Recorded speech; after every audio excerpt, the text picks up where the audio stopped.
Masterminds have been around for a long time, right? But unless you had a bunch of extra income to throw at it, you couldn't be a part of it. Well, we wanted to solve that problem. And so we're bringing masterminds to you for free. Welcome to Mastermind for the Masses. Hey everyone, welcome to this week's episode of Mastermind for the Masses. Excited to have everyone back again. Our schedule's lined up, so Colby and Shan are here with me. So let's just kick things off because it's been a few weeks since we've all been together. What's been going on, Colby? What's been up with you, man? Nothing but some sort of craziness every single week, it seems like. I think I already shared because we did do a podcast shortly after Hurricane Helene. And so I was without power for 9 days and then without internet for an additional 7 days.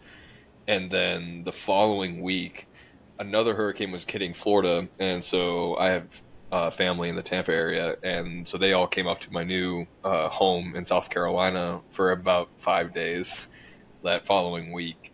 And then I can't remember, there was something else that happened the next week. And this past weekend, my mom was in town on a scheduled, vacation to come see us. So it has been nonstop since we moved, and it's finally starting to settle down. And I'm very grateful for that because there's been too much life going on at the moment, and I need little bit less life. You know how you can tell when Colby's had a lot going on? You can actually see like a 5 o'clock shadow on him. And I on Colby. Yeah, he's usually pretty clean shaved. Yeah. Royal Beardsman is a great resource for you, Colby, if you decide to keep it going. If I could grow a proper beard, I totally would, and I would be buying Shan's products. So Shan, if you have a growth steroid that I can slap on my face that doesn't have any consequences, let me know, and I'll lather that baby up. I already asked him. I even said if it had consequences. He said there's really Yeah, we don't sell miracles. That's what I tell people. We don't sell miracles. Sorry. Yeah, exactly. Genetic hands we were dealt. Oh, Shan, what about you, man? What's been going on? Not too much. I just got back from it's like wedding season, so I got back from a destination wedding in Colorado. So I took a visit to Garden of the Gods, like Colorado Springs area. And that was really nice. Enjoyed that. And next Monday, I leave again for another destination wedding in Tennessee. So a whole lot of mountains lately. Very cool. Awesome. Well, from my side, right, obviously Halloween was yesterday, at least for when we were recording. So I took the kids out trick-or-treating. Really cool. My stepdaughter, I think I mentioned on the pod before that she had graduated nursing program, which she did, but now very excited that she passed her NCLEX, which is the test you have to take to like become official nurse. She's got a job at Tampa General. So very cool. Very, very cool. She's crushing it. So that's awesome. Super proud of her, and just that's kind of what we've been doing. And she just had a birthday too, day before yesterday. So she's hitting on all strides. So that's kind of what I've been up to. And this, one of the things that with everything that was going on with all of that, it got me thinking, in order to be able to accomplish a nursing program or to be able to accomplish anything, right? It requires a certain level of focus. Obviously, any goals that you set before you require some focus to achieve. But then there's this element that I've heard a lot about, right? And it's this concept of obsession. So I especially hear it a lot around customers, right? And they'll be like, be customer obsessed. Or be success obsessed or something of that nature. And I wanted to get your guys' thoughts around kind of, is that a healthy way to focus with that obsession portion? Or, is there benefit to that? Or what do you feel? And I feel like this is going to be an interesting topic because I think we have different opinions on this one, which sometimes we don't. But I personally, I'll kick things off. I'm not a huge fan of this idea of obsession. I think it's counter for me in the way I look at work-life balance or balance in general and trying to keep things balanced in my life. For me, when I hear the word obsessed, it means I'm all in on something, right? And that is my only focus though. I can be all in on something and be focused, but if I'm obsessed, it comes at the cost of investment in other areas in my mindset. But want to get your guys' thoughts around that. Do you think obsession can be a good thing? So, Shan, kick it off with you, man. What are you thinking? Yeah, I'm definitely a different opinion from yours. I think honestly, for myself, I think anyone who struggles with like long-term focus, right? Like I can focus on a quick task at hand, but if we're talking about something that's going to take me a week or a month to do, there has to be some layer of obsession for it for me to actually like hyper focus on it. So it's weird, and I know exactly what you mean because I I have a very non-orthodox method for which like everything I do for maintaining that because as someone who would coach me for quite a while, Josh, you know that I flip my obsessions like a light switch, and I kind of that's just how I live, right? Like for me, there's usually like top three things going on in life that I'm maintaining all of my focus on, or at least like the majority of my focus, not all of my focus. And for me to continuously maintain that like level of focus, I have to have some sort of obsession with it. In fact, that's what even gets me there, because otherwise I'm operating like blindly, and it's very difficult for me to just hyper focus on those elements. But exactly what you said ends up being the pitfall to that scenario is whenever I become too obsessed with something, it's hard for me to focus on anything else. So there's a fine line between it for people like me. It's definitely a struggle to maintain and keep up with, but to me, there's no way I can be focused on something that I'm not obsessed with. So Yeah. I was gonna say I saw Colby's eyes going back and forth as we were talking. Like Yeah. I kind of agree with that. I kind of don't agree with that for both of us. So I'm really curious to see where he landed during Yeah, that. so I wonder if, like, it might just be too like a definitional problem, because what obsession means to me is very akin to what Shan was describing of it's almost a difference between long-term and short-term focus. Like if I can short-term focus on anything, and I guess short-term, maybe it's a day or two, or a couple hours in like a study session or whatever, even if I'm not truly passionate about it or like super interested in it, I could focus on something if I really wanted to. That's just like a level of discipline that you need to cultivate in order to achieve that. Whereas obsession allows me to long-term focus on something and love every second of it, regardless of how much it like can suck at times or is a grind. Like there's no part of me that wouldn't want to continue to still do it. And that's kind of where my opinion lies on, like, when I think of obsession, that's what I think about. But I don't know if that's like the correct definitional term of it. So I'm curious, like Josh, like I know you said that for you the difference is just it's negative consequences. Like if you do obsess on something, it means that it's almost like an addiction kind of reference, where like addiction is really termed when it starts to hinder other elements of your life that you'd like to not hinder, but you can't help but do it anyways. That's kind of like usually where something is termed to be addictive. Mhm. So, am I right in thinking that it becomes an obsession when it starts to hinder elements of your life, essentially?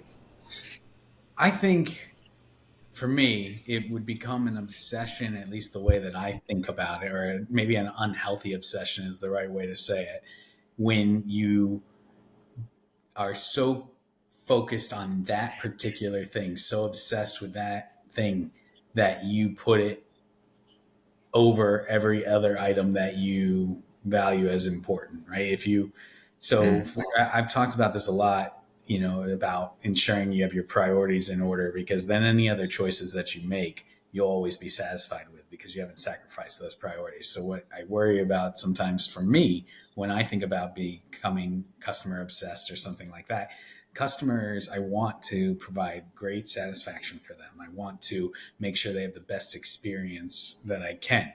That's the foundation of the businesses that I'm in, is great experience for the customer.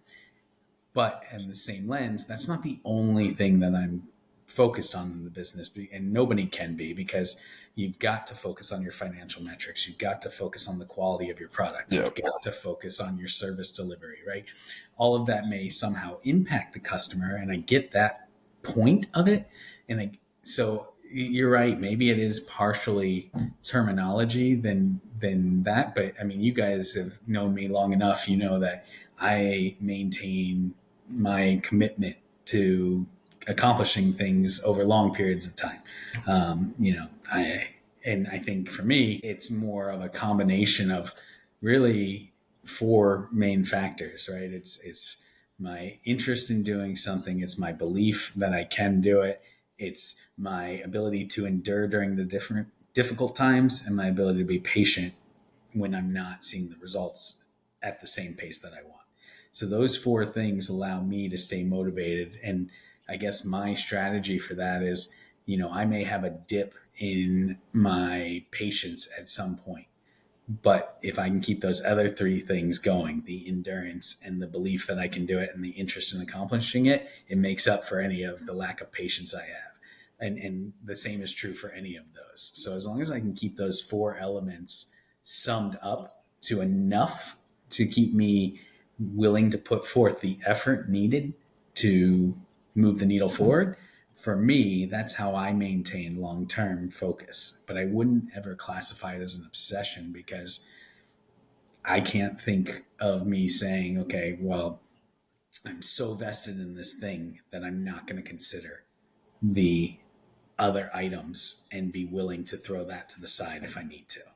I feel like obsession locks me in to a particular area of focus, and I'm not wired to want to do that. So I wonder too if it's like the nature of the obsession, like an obsession with an interest versus an obsession with an outcome or a goal.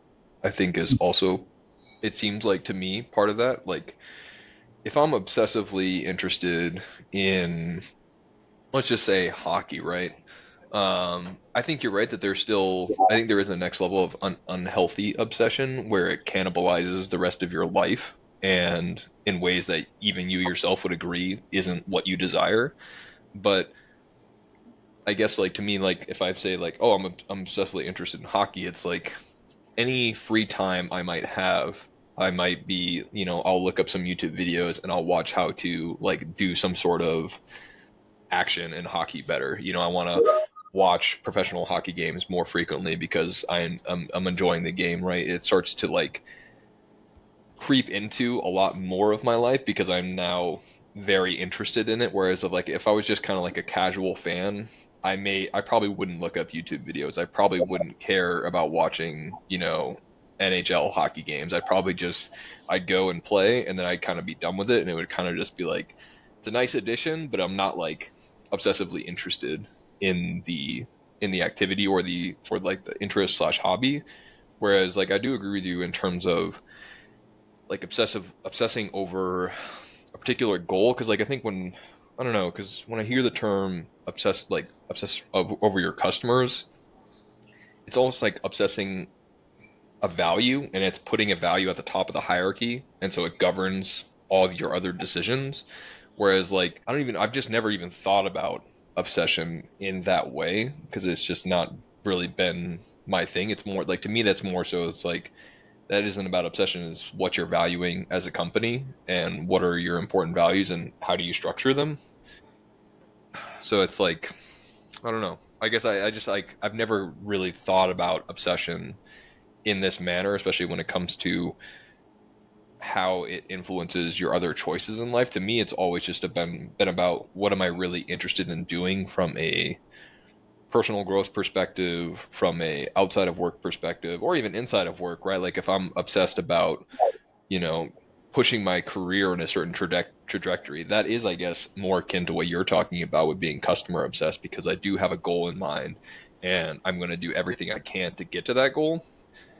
But at the end of the day, my actions are still governed by my morality and what I think is right. And the obsession in my mind never like subsumes, or I don't even know what the term, but it would never take precedent over my moral values, right? Yeah, so I guess that does kind of dictate what I was talking about with the unhealthy obsession. So you have a managed obsession, kind of is what Yeah.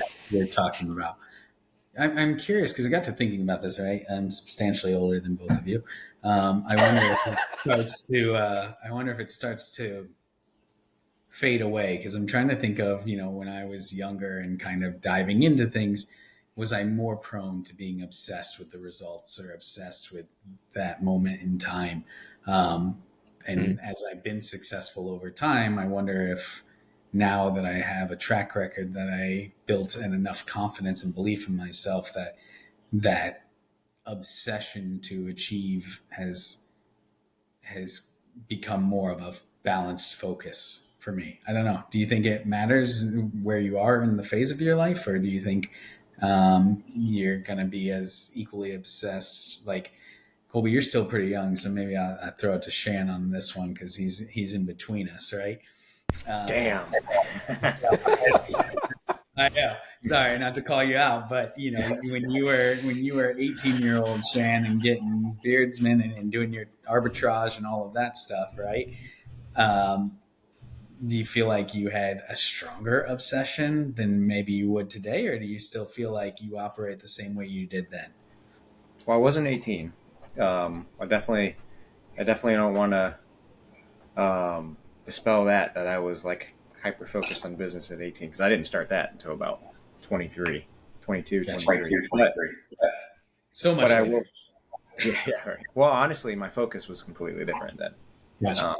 because it was the exact opposite at the time. I was more focused on a career than I was on um, anything extra.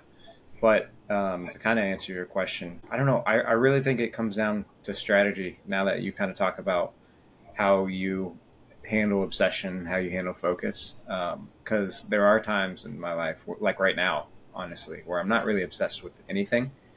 And going back to Colby's definition for obsession, just really something that you're prioritizing above all, and then you just can't stop, right? Like you're addicted to getting results. That's how I kind of define that what we're talking about here with obsession. So right now in a time where things are just quiet, I would say I would point it back to that strategy, and I don't think it has anything to do with my age or anything really.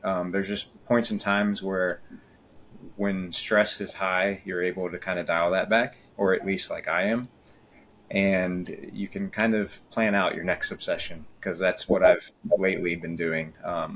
And what's probably going to take that up at the moment is going to be um, getting better at playing the guitar because I've been hyper focusing on that, and I know that that comes in waves, and I'm really glad it does because every time I get like rusty enough to where I think I'm going to forget how to play or forget some songs, I jump back in full force. And now I own 15 guitars.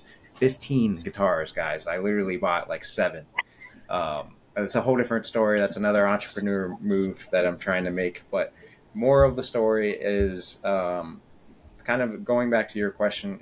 I really don't think it's like an age or priority thing. I really think it's a strategy. And the more you kind of develop yours, I realize how wrong you also are because there are times, Josh, where you definitely develop an obsession. You just get behind it a lot quicker than maybe me and Colby do. And you counterbalance it with discipline, I notice, right? Like you don't let yourself become completely surrounded by it like I do, honestly, where it's your day to day activity for like the next 3 months. And I think it is a good strategy. I think a lot of people might be able to resonate with that, where they can kind of capture it before it becomes an addiction. Because again, the way I define this obsession that we're talking about is where you're addicted to results, but not necessarily addicted to doing it, right? So I kind of just treat it that way.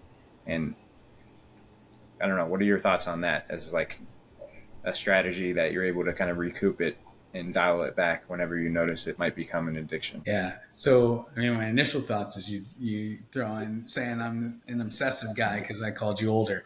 Uh, Yeah, fight back.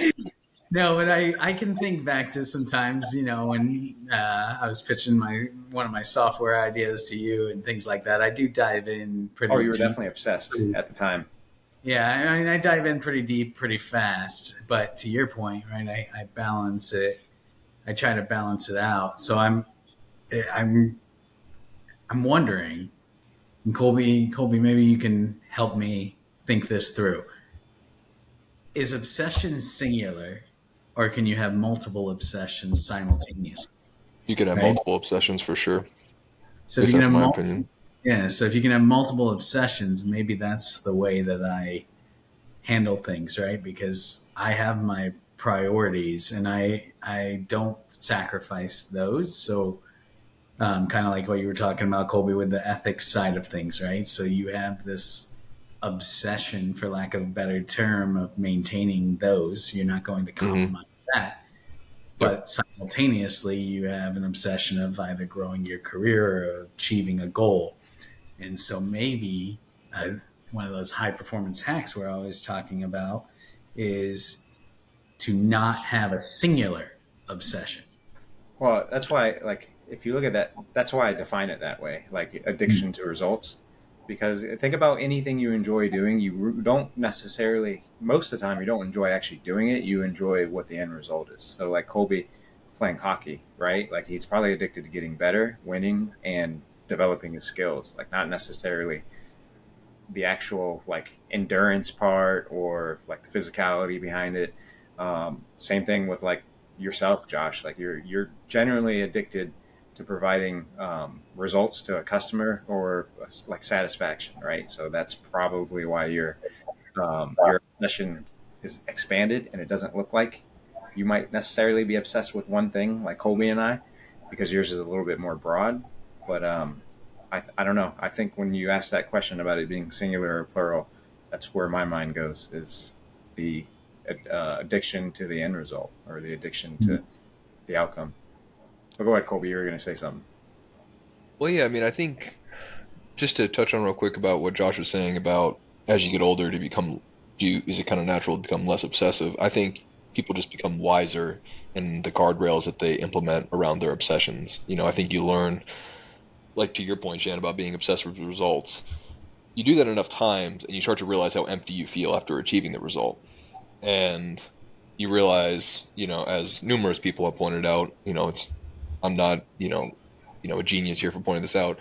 It's about the journey, not the destination, the whole cliche, right? And that is very true. And to your point, Shan, like I'm just like even with hockey, I love the process of improvement and how that feels, but I'm also just addicted to playing the game, even if I completely suck, because it's just so much fun to be out on the ice, playing around, getting to hang out with a group of people that I play with, all that sort of stuff. And I think that's where healthy obsession lies, is just in having wise guardrails around, how much you let it consume your life and about the sort of not being results obsessed, but, process obsessed and just enjoying it as you're going through it. And I think that to me, it's, as long as you do those things, there's nothing wrong with being obsessed about something. And to me, obsession is almost just like extreme interest, right? You would never, you could never be obsessed about something. They're like, yeah, I mean, that's kind of cool. No one has ever said that Yeah, and yeah, would then classify themselves as being obsessed about something. So, right. I do think that there's also just that level. And I think personally, my opinion is that I would never want to be at a point in my life where I'm not obsessed about something, because to me, it's one of the greatest joys in life because it means you're extremely interested in anything. And like that, to me, that's what life is about like, enjoying what it has to offer. And like one of the things that it has to offer is all like the extremely interesting things in the world and how deep you can go into them. And I think that's really fun. Yeah. And I think people just have varying levels of how deep they like to go into certain stuff. For some people, I think we touched on this, they get a lot of satisfaction, you know, not going as deep into a subject, but kind of going through a large breadth of subjects. And they like to toy with ideas, then move on to the next and interplay them between one another. And they just like to have that sort of like repertoire of like a wider breadth of, topics. And for me, that just, I'm not interested. Like, I, I don't care if I don't know certain things. I'm just, that's the opportunity cost, and I'm willing to accept that. And I just want to go deep on the things that I love. And that's where I find my fulfillment and satisfaction. So I think a lot of this just depends on your guardrails, your acknowledgement of what you're missing out on by obsessing about certain things. I actually ran into this issue quite recently because for most of my life, I've never had the problem of not having enough time, right? And I always assumed that would happen after I had kids, right? That's usually when people start to talk about, oh, you just don't have enough time in the day to do everything. But I've started to actually have that happen more regularly because I've always had like, for the last probably 10 years, it's really just been like gaming interests and some other like learning stuff, but that's kind of like it. And then obviously I spend time with, my girlfriend who was then my fiance and now my wife. So we do stuff together, obviously, but like it's hard to not have enough time to do all that really. But now, since I've had more interests pop up into my life of things that I'm equally obsessed about, right? Like hockey being the biggest one now, I can't play as many video games as I really, really want to, and, spend time with my wife and go play hockey, and probably the other biggest thing is that, I'm trying to, develop my career even more and learn some coding skills. Like that takes a lot of time and, resources to invest in. And so I've had to make a lot of tough and, spending time with friends outside of all that, so it's like you start to get a point where it's like I have too many obsessions right now and I need to reel it back in and pick which ones that I want to be, what percentage I want to put myself into each of them. And should I drop one of them temporarily while I'm building up some of these other ones? And I think, as long as you're aware of that and aware of what's going on and you make conscious choices, I think it's fine. Yeah, I'm definitely one of those jack of all trades type of people. I like to think I'm a blend. My phrase is jack of all trades, master of some. Instead of the old master of none, I always got to put my own spin on it. Really, I'll sound really cringy for a second. I used to say Josh of all trades. Um, Oh my gosh. That's yeah, awful. it's that bad. It's that bad. But hey, for our listeners, these guys got to put up with me even more. So, but no, you started talking about guardrails, right? And the value of that. So I'm thinking from our listeners' point of view, it might be super helpful to talk about how you establish some of those guardrails. And since you also equated age to wisdom, I thought Shan, being much older than you, should put some guardrails in. You got any, sorry, man, I couldn't help it. You got any tips and tricks around guardrails you put in though? Because you do, right. You made a great point earlier, honestly, about I know you and you are able to flip those switches on and off when it comes to obsession, right? Like you can go all in for a while on this thing and then be like, okay, now I'm focused on the guitars. Now I'm focused on this. Now So how do you, I guess, how do you know when it's time to let go of a current obsession and move to the next one, right? Or how do you balance those things so that you don't lose sight of your end goals that you're shooting for? Yeah, I mean, it can definitely be tough sometimes. I mean, the last time I can think about when an obsession kind of took over and got in the way, it was definitely building the Olive A brand because I specifically remember obsessing over the website to the point where it was starting to detriment my focus from marketing, from like product development, everything else. Like I was just spending way too much time on the website, and it was really starting to eat away at everything else I had going on for my end goal on uh, developing that brand. So I don't know. I guess a good tactic for me at the time was kind of just taking a step back and like realizing when you might become a little bit too obsessed, which I know is the hardest part. And for me, it wasn't really like cutting the lights off for it, but it was taking a step back and putting a lot less time into the overall like initiative of it, just so I can.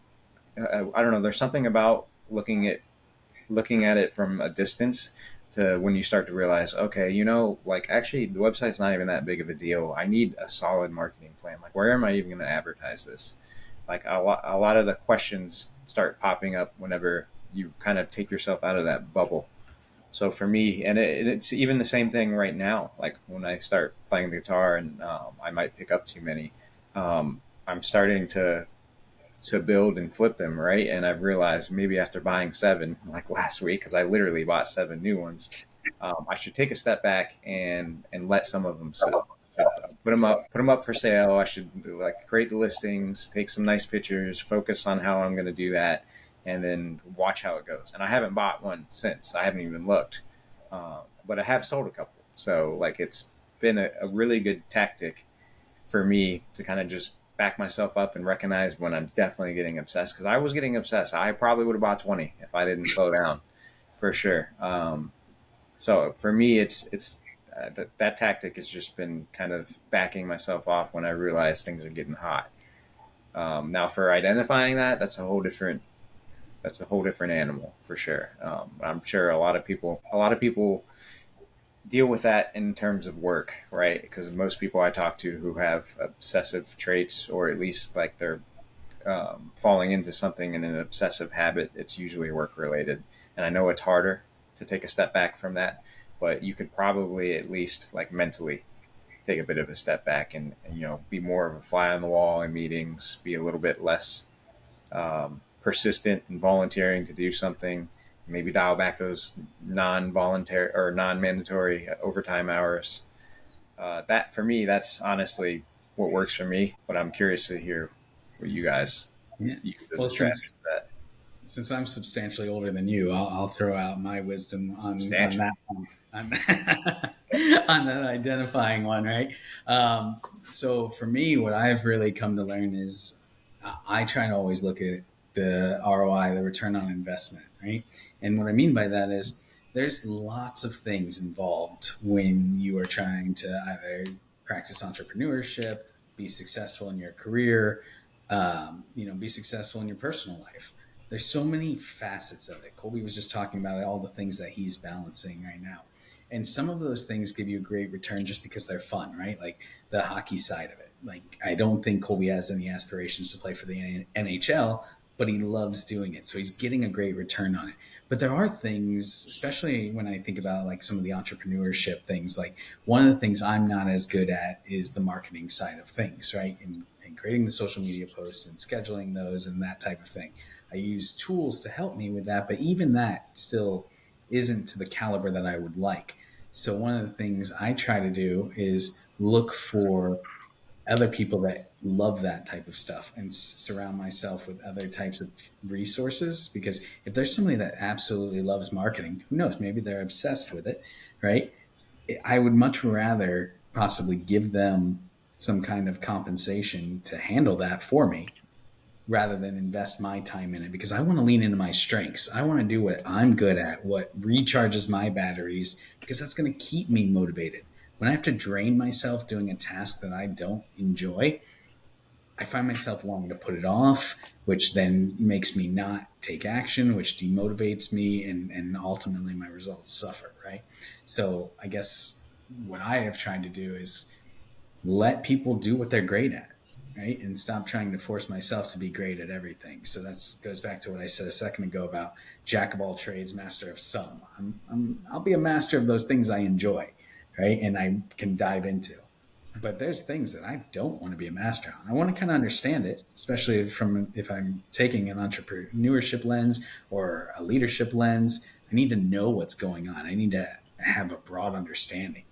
But to your guys' point, right? You're both learning development and coding, and well, Shane, you already got it covered. But Colby, you're building your skill set. I know enough, right?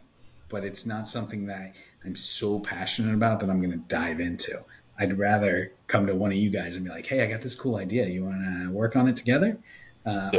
I'll handle this part, and you handle that part because this is what I like. This is what you like." So that's one of the ways that I identify is if it's pulling more out of me than it's returning to me, I'm going to look for resources around me to lean on that we can hopefully have a mutually beneficial agreement and relationship that we can work on things together.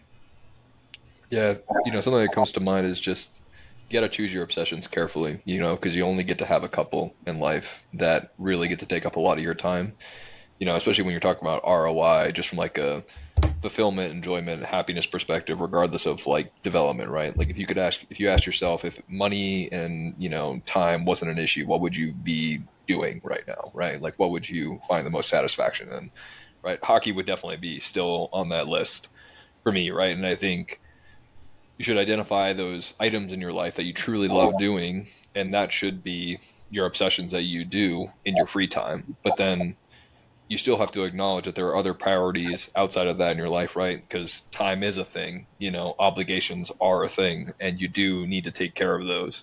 Um, and so to me, it's just a matter of like, you just need to take some time to do some reflection. And I was kind of going to ask you guys that is, how important is like sort of, so to speak, soul searching and all this, right? And, mindful reflection of yourself, because I think that's part of why as you get older, you're better at putting guardrails up and analyzing what should prioritize your time and what shouldn't, is just because you have a much wider breadth of experiences to pull from and these painful experiences that you can pull from and be like, man, like I wish I did this differently. Like it was a life lesson that you learned, right? And I don't think it requires age. Like I think it just requires a very deep level of mindfulness and reflection.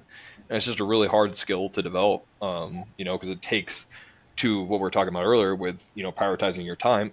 You have to spend time like with yourself alone, with your thoughts, processing things to do that. And I'm curious from your guys' perspective, do you feel like you've spent time in your life to actively do that, or has it just kind of passively happened to you? Do you like regret not doing it sooner? Like, I'm just kind of curious, like your guys' perspective on that whole mindfulness or sort of inner reflection stuff has been throughout your life. I'd say, ironically, I was probably obsessed with that when I was younger. Hmm. Self reflection, looking on how to get better, try to improve myself, almost prove myself, right? And yeah, I did a lot of self reflection, a lot of self analysis, and trying to figure out who do I want to be. Because one of the things I think I recognized early on is the younger you are, I feel like the easier it is to kind of shift certain personality traits because you haven't been practicing it as long, no matter how it works out, right? So in my high school years, it was a lot easier for me to pivot and change what you would possibly call like a personality trait now, because I just wasn't as locked in. And I feel like that time of your life, anyway, you're kind of still trying to decide who you're going to be.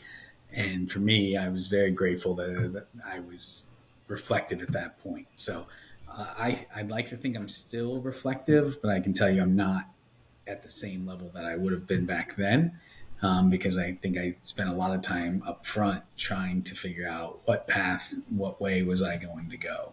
So hopefully that answers your question, but that's kind of my perspective on it. Shane, I don't know if you have anything else on that. No, I mean, thought process isn't much different from yours. Kind of what I got out of Colby's question is, people might self-reflect and regret what they kind of decided to either become obsessed with or what they just decided to do as they're young. And there's a whole lot of it, right? Like there's just so many options. We talked about this on a previous podcast episode, how it can be overwhelming.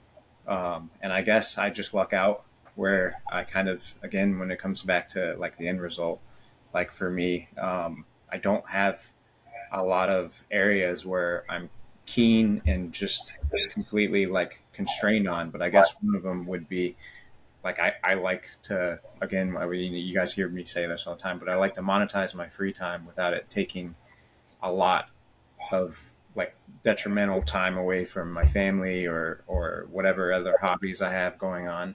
Like I am obsessed with spending a little bit of the least amount of time possible, either making the most money or making like the greatest outcome as possible. And that's caused me to, I really don't have to reflect and think about, well, what do I want to do next? It's more like, what do I want to try?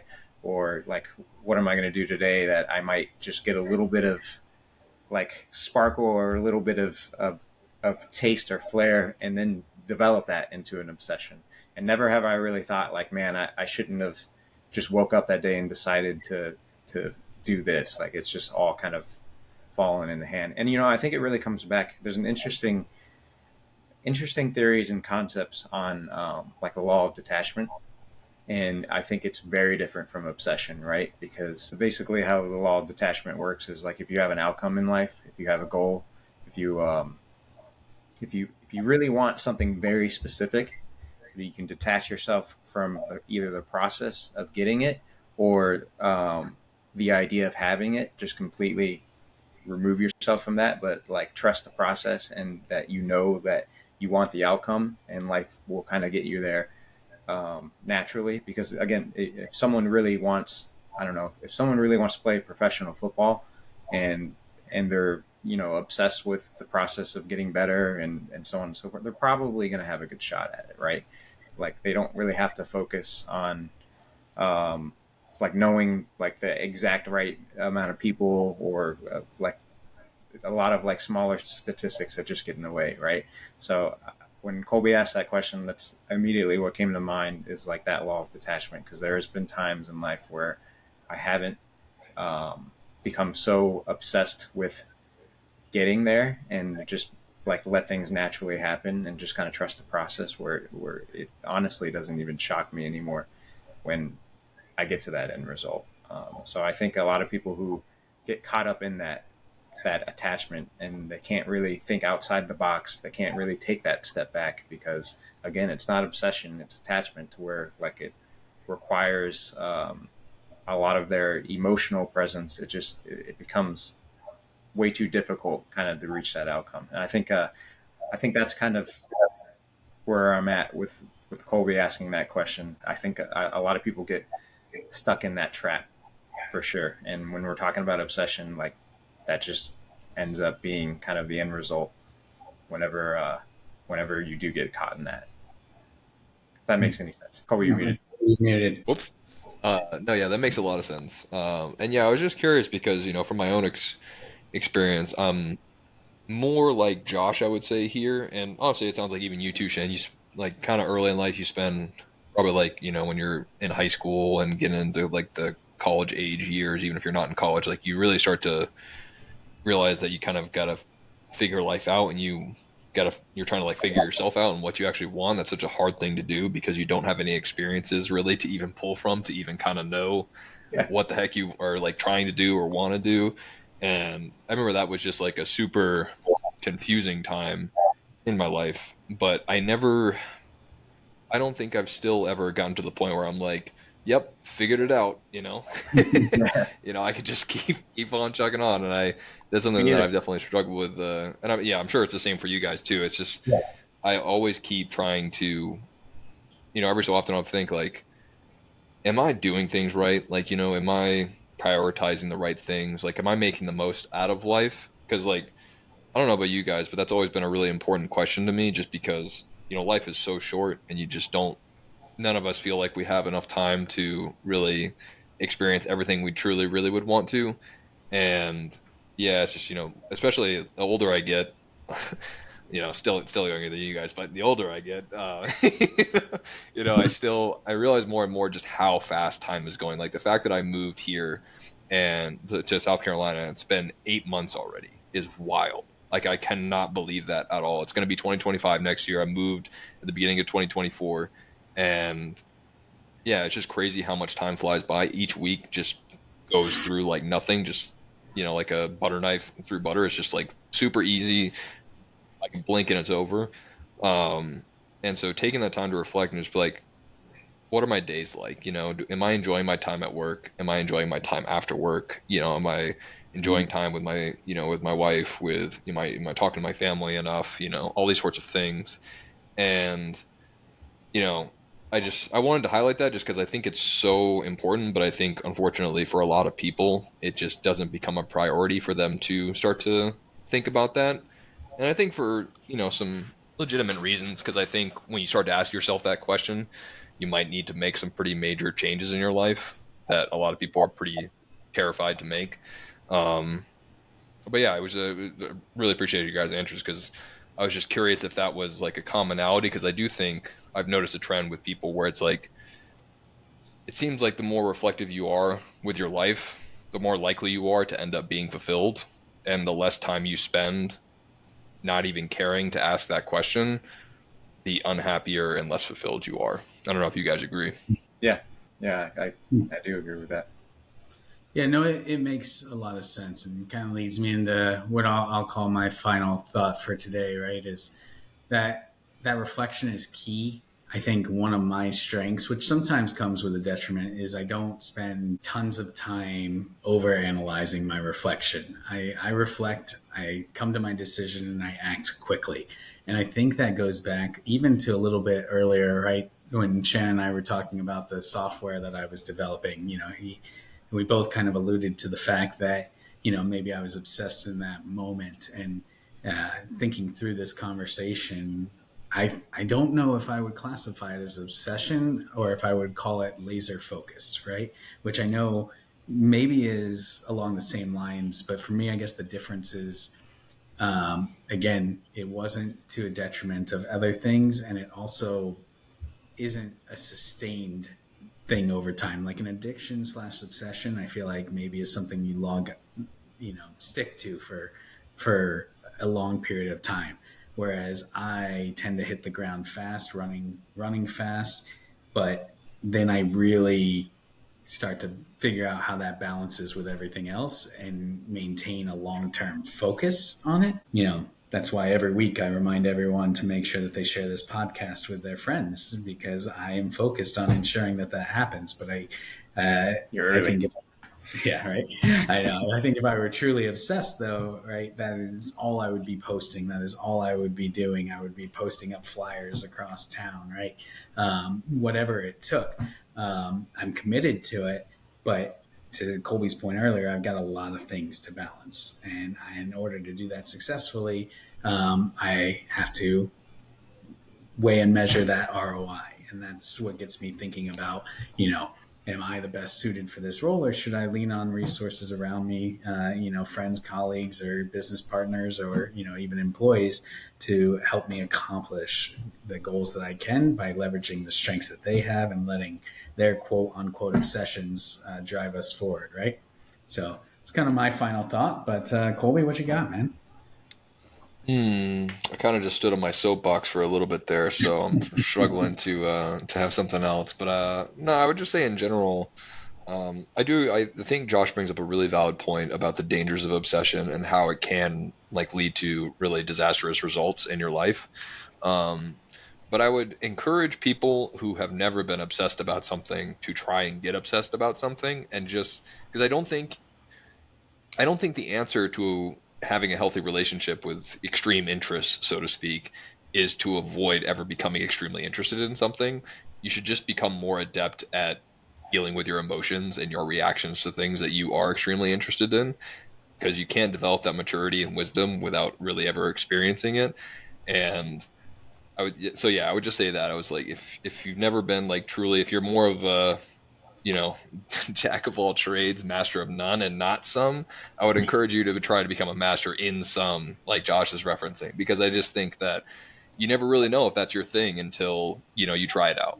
So that would be my final thought. I think Shan just had a visitor. I saw the door Yeah. open up behind him. Sorry about that. Sun came No, in. it's all good, man. It's life. That's how we do this. So, what's your final thoughts, man, around this?